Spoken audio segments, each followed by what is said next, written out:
Vocês também. Dia. Vamos começar aqui agora então ao vivo no YouTube e no Instagram. Vamos fechar aqui o som para não dar retorno. Olá, vamos começar o nosso chá comigo então. Hoje estou aqui para ensinar vocês mais um pouquinho nossos 5 passos para poder aprender a tomar decisões, dar um rumo na vida. E hoje o tema é a dificuldade de falar não. Eu abri aqui uma caixinha nos stories com as perguntas para vocês falarem sobre como é essa questão do dizer não para vocês, se isso é simples, se isso causa desconforto, se não causa desconforto, e hoje é o nosso tema de hoje, tá? Estou aqui ao vivo no Instagram, no YouTube também, então vocês já sabem como que funciona, pode encaminhar esse aviãozinho aí para as amigas, para quem está precisando aprender um pouquinho sobre essa questão do limite, sobre como é que eu posso fazer isso sem gerar tanto desconforto, sem precisar sacrificar nem a mim mesma e nem gerar constrangimento com os demais. Então, a gente precisa aprender a amadurecer nesse sentido, né? Então, só quem sabe, só pode dizer sim quem já aprendeu também a dizer não. Então, isso é um dilema aí geral e a gente vai abordar aqui hoje. Eu quero começar contando para vocês sobre uma experiência que eu tive na minha última viagem, meu último treinamento em Marrocos. Então, vocês sabem que em setembro esse ano eu fiz uma imersão em Marrocos com mulheres. Então, a gente estava ali bem na semana em que aconteceu aquele assassinato no Irã, que acabou gerando aí a Revolução do Véu, né? Do assassinato daquela moça que estava com um pedaço do cabelo para fora. E exatamente naquela semana eu estava em Marrakech fazendo um treinamento. E uma das primeiras coisas que a gente teve que aprender lá era sobre como é que funcionava o mercado, sobre como é que a gente se deslocava na cidade. Nós precisávamos de saber sair, encontrar referências para poder voltar para o hotel, se a gente fosse comprar alguma coisa, como é que a gente faria. Então, o primeiro dia ele foi um treinamento nesse sentido. A gente se organizou lá em grupo, tinha um guia que caminhou pelo mercado com a gente, que caminhou pela cidade. E não é uma coisa simples, porque não sei quem já foi lá sabe disso, mas quem nunca foi, a cidade é toda em ocre, então é uma cidade toda da mesma cor, com ruelas bem estreitas, assim, a maioria das pessoas circula de bicicleta ou de moto, e é tudo muito igual, são portas e portas fechadas em ruelas, todas de uma mesma cor. Então, e as placas são em árabe. Então, a gente realmente precisava entender qual seria a referência se a gente se perdesse em algum lugar para a gente conseguir voltar para o hotel, porque não podíamos também ficar 100% dependentes da internet, podia acontecer de falhar o sinal, enfim. Então, o primeiro dia foi isso. E uma das coisas que me marcou, que tem a ver com esse dizer não, com essa questão do posicionamento, era a parte da negociação, a parte das compras. Então, é muito diferente, eu posso dizer até que é o oposto da nossa cultura, a forma como eles negociam lá. Então, aqui no Brasil, por exemplo, se eu for comprar alguma coisa, você vai me vender um produto seu, você coloca o preço, e eu falo para você que esse preço é muito caro, que eu não vou pagar isso, a pessoa que está vendendo se ofende, né? Isso não faz parte da nossa cultura, o negociar nesse sentido.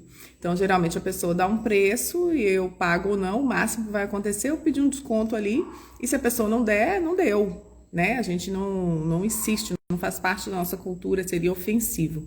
E lá era o oposto.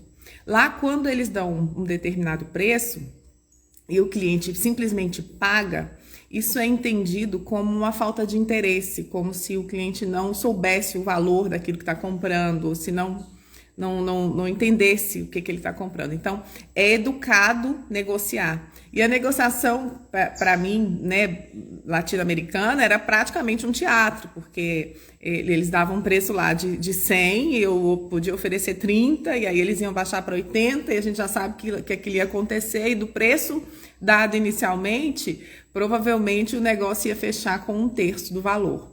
Mas aquilo era um esforço para mim, porque eu tinha a sensação de que eu estava fazendo uma ofensa, né? Encontrando pequenos problemas ali para argumentar.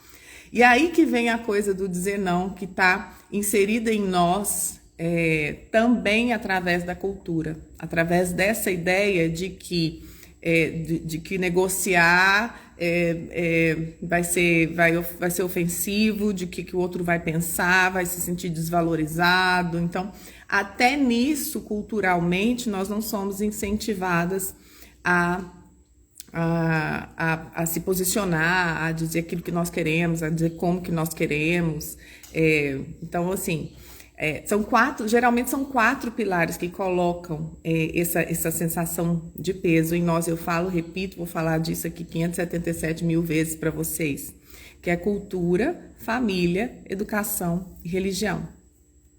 Então, desses 4 pilares, aqui eu estou falando de um, que é essa questão cultural, que faz com que a gente tenda a ser complacente, a aceitar instantaneamente aquilo que não faz sentido, aquilo que para mim é prejudicial, porque querendo atender a necessidade de uma outra pessoa ou querendo proteger alguma outra pessoa de um desconforto. E aí eu repito para vocês, só pode dizer não, só quem pode dizer não é que pode dizer sim para alguma coisa. Então, a gente precisa, sim, fazer o exercício de aprender a negociar e se posicionar. Então, para mim foi uma dádiva. Nos primeiros dias, né, foi um suplício. Eu queria desistir de comprar qualquer coisa, porque era cansativo fazer o movimento de propor. Não, mas não é essa cor que eu queria. Às vezes era só porque a negociação tinha que seguir, né? Ou não é o tamanho que eu queria. Então, isso era cansativo para mim. Por que era cansativo? Porque exige tudo aquilo diferente, tudo aquilo que for diferente do aprendido, vai exigir de mim, do meu cérebro, mais energia, vai exigir do meu corpo mais energia. Eu tenho que pensar para fazer, não é o natural para mim. E isso vem da cultura também. Então, por fim, por isso que aprender a se abrir para algo novo é importante. Então, quando a gente fala, pega um caminho diferente, escova os dentes com a mão não dominante, muda de lugar na mesa, porque todas as pequenas mudanças que a gente faz na rotina, elas vão preparando o nosso corpo, o nosso cérebro e o nosso mindset para as grandes mudanças que eu pretendo fazer. Porque nós não somos treinadas a colocar limites, a falar, não, isso aqui tá demais, isso aqui é prejudicial para mim, isso aqui não vale a pena para mim, eu não quero, isso aqui não me interessa, isso aqui não é bom o suficiente, isso é tido, isso é entendido como algo egoísta, como uma pessoa que quer levar vantagem, né? É feio, é vergonhoso, tá? E isso está inserido em nós, na cultura, isso está inserido em nós através da religião, que de modo geral embute muita culpa, né, no nosso sistema de crença, né? Então, é muito importante entender essa função do limite, né? Ser livre é ser capaz de dizer não. É muito mais honesto, porque prova também para o outro que eu estou presente, que eu sou capaz de escolher. Olha, eu sei o que é isso, eu estou atenta a você, eu sei o que é isso que você está querendo me entregar. Eu sei o que está acontecendo aqui, eu não estou alienada, não estou anestesiada por qualquer que seja lá o que for da vida. E essa preocupação com o que o outro vai pensar, sobre o que o outro vai sentir, tem a ver com a questão do julgamento. E o que é o julgamento? O julgamento é um certo e errado dentro da cabeça de uma outra pessoa. Então, não necessariamente é um certo e errado que você concorda. Já pensaram nisso? Só que é como se eu valorizasse muito mais o que o outro pensa do que aquilo que eu estou pensando. Então, a gente se perde nisso e vai deixando a vida passar e vai perdendo oportunidades, simplesmente porque a gente renuncia ao poder de escolha, a gente renuncia ao direito de escolher. E aí depois não adianta vitimizar, e aí depois não adianta reclamar que as coisas não saem do jeito que vocês queriam, que as coisas não saem do jeito que gostaria. tá? Na caixinha que eu coloquei aqui do Stories, uma pessoa colocou sobre a dificuldade de dizer não para a mãe. E aí ela sempre responde que sim a tudo que a mãe solicita, porém depois fica se sentindo mal.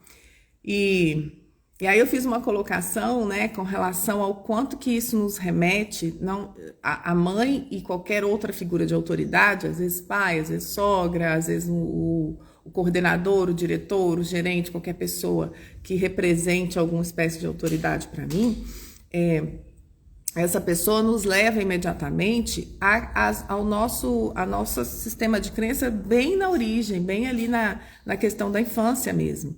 Então, que é um momento da vida muito marcado de trauma, de complacência, de aceitação, de restrição, onde a gente tem que esperar, a gente tem que se submeter. A humanidade tem que despertar ainda com relação à educação infantil, porque é sempre sobre uma pressão que envolve punição ainda na maioria dos casos. Agora vem chegando aí, graças a Deus, muita informação sobre a psicologia positiva, muita informação sobre muito conhecimento novo sobre o que é o trauma e quanto tempo leva isso para poder marcar uma pessoa para sempre. Mas ainda é um movimento bem pequenininho, porque a geração de pais atual ainda é muito marcada pelo movimento anterior. Então, em automático, a gente acaba repetindo isso. Então, essas figuras de autoridade nos levam muito rápido para esse lugar antigo, onde nós tínhamos que ser complacentes por medo de ter algum tipo de punição. Daí essa dificuldade de dizer não para a mãe, porém vem de novo o desconforto de ter sido obrigada a aceitar, tá? Então, em partes vem por esse retorno inconsciente super rápido àquele padrão inicial da infância, que por pior que tenha sido, foi algo que me trouxe até aqui. Então, tem uma vantagem de estar nesse lugar, que é a vantagem de não ser obrigada a decidir, ou seja, a responsabilidade não é minha sobre aquilo que está acontecendo e sobre a consequência daquilo que está acontecendo. Então, tem essa vantagem, aí o adulto fica querendo voltar para esse lugar, onde não tem que se responsabilizar. Então, escolher significa ser responsável pela consequência daquilo que vai acontecer. E nem todo mundo quer ter que suportar isso aí. A melhor coisa que tem é sair com alguém e perguntar assim, onde é que a gente vai? Nós vamos comer. E aí a pessoa resolve. E se tiver bom, é ótimo, mérito da pessoa, mas se tiver ruim também, é mérito da pessoa. Então, esse lugar do não sei, você que sabe, tanto faz, esse é um lugar bem complacente, é o lugar de quem não quer decidir, é o lugar de quem não quer se responsabilizar. E em automático é o que a maioria dos adultos ainda quer fazer, tá? Só que a vida é mais gentil com quem se posiciona, com quem toma as rédeas da vida, tá? Com quem para de ficar buscando fora aquilo que só é possível encontrar dentro. A vida é mais gentil, oferece mais oportunidades com quem está disposto a fazer esse movimento, né? E nós somos muito, muito, muito mais testadas na nossa capacidade de renunciar do que na nossa capacidade de aceitação e de complacência, certo? Só que esse é o movimento de conseguir ser livre, né? Vocês querem ser livres, então façam por merecer, façam por onde conquistar essa liberdade aí, tá? Perguntas? Se tiver alguma pergunta, vocês podem colocar nos comentários. Deixa eu dar uma olhada aqui no YouTube. Se temos alguém, se tem comentários, podem colocar. Perguntas, estou aqui à disposição de vocês, tá? Então, a vida é muito curta para a gente ficar abrindo mão daquilo que nós queremos, nesse modelo complacente aí, tá? Então, nós temos basicamente 3 voltas importantes aí na vida. A primeira delas é do 0 aos 30 anos de idade. E nessa volta nós estamos aprendendo, né? O que é importante para sobreviver, como que a gente deve se comportar, o idioma, quem são as pessoas ao meu redor, qual que é a relação dessas pessoas aí ao meu redor. Então, do 0 aos 30 é esse momento. Dos 30 aos 60 é o momento de construção, onde a gente trabalha, onde a gente escolhe o que quer, como quer e começa a fazer essa construção de um modelo mais autêntico, ou pelo menos tem a oportunidade disso. É o momento onde isso poderia acontecer, tá? E dos 60 em diante é a nossa terceira e grande e última volta. E aí é onde começa o check-out, tá, minha gente? É onde vocês vão colher aquilo que vocês plantaram ou deixaram de plantar. E geralmente já tem menos tempo para construir outras coisas. É hora, vai ficar o seu legado e vão vir as consequências daquilo que você fez ou deixou de fazer do 0 aos 30. Então não dá muito tempo para a gente ficar perdendo e desperdiçando, pensando em que o outro vai pensar de mim caso eu faça essa escolha, o que o outro vai pensar de mim caso eu recuse determinada escolha. Então, eu preciso ser livre o suficiente para deixar que as pessoas pensem de mim o que elas quiserem, porque elas vão pensar a partir das experiências delas. Não necessariamente vai ter a ver exatamente com o que eu estou fazendo ou deixando de fazer. Então, cada um olha para mim com aquilo que tem dentro de si a partir das experiências que viveu. E essa pessoa precisa ser livre para isso, precisa pensar o que ela quiser, que precisa poder pensar o que ela quiser, sem eu ter essa ilusão de que fazendo ou deixando de fazer coisas, eu vou controlar o que essa pessoa vai pensar de mim. Até porque o que o outro vai pensar de mim vai estar falando de uma imagem. E essa imagem é externa, é como se fosse a varanda da casa. É aquilo que vem por fora. E o que importa mesmo é o que tem por dentro. Ah, eu posso ter uma varanda linda, cheia de flores, bem bonita, bem colorida, e dentro a casa tá suja, bagunçada, imunda, mas ninguém tem ideia do que está se passando. Então, é a parte interna da casa que vai sustentar o bem-estar que vocês desejam construir, certo? Então, gente, boa quarta-feira para vocês. E dúvidas sobre esse assunto, vocês podem colocar aqui no direct, podem mandar depois nos comentários, que retornamos e conversamos mais um pouco, tá bom? Um beijo, até mais.